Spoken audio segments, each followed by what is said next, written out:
Stevens, born April 4th, 1792, died in 1868, a graduate of Dartmouth College in 1814. Thaddeus Stevens was a distinguished lawyer.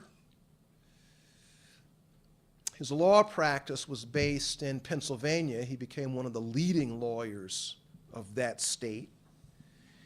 He also represented a district in Pennsylvania in the 1850s and then throughout the Civil War and the early years of Reconstruction.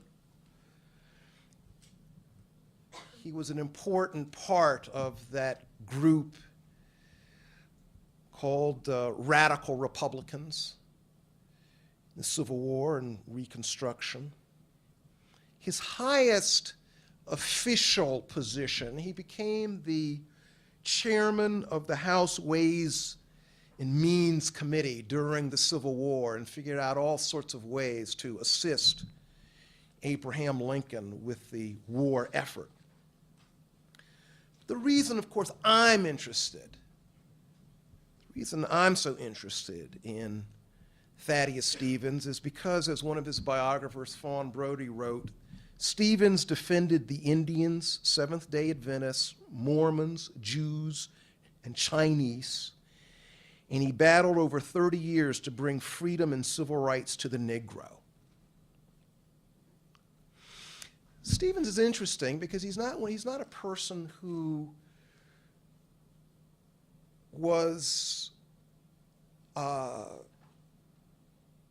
opposed to slavery throughout his adult life.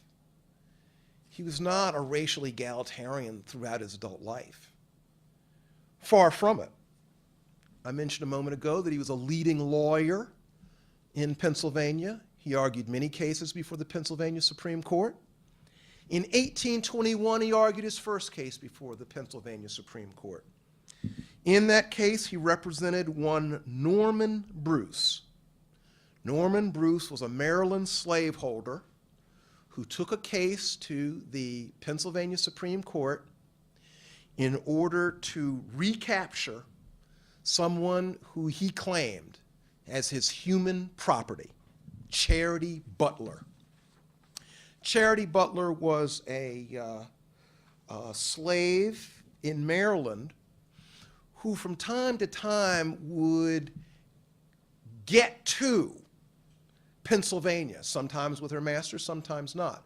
But what she would do is she kept very careful records, and every time she was in Pennsylvania for a day or two, she would note it.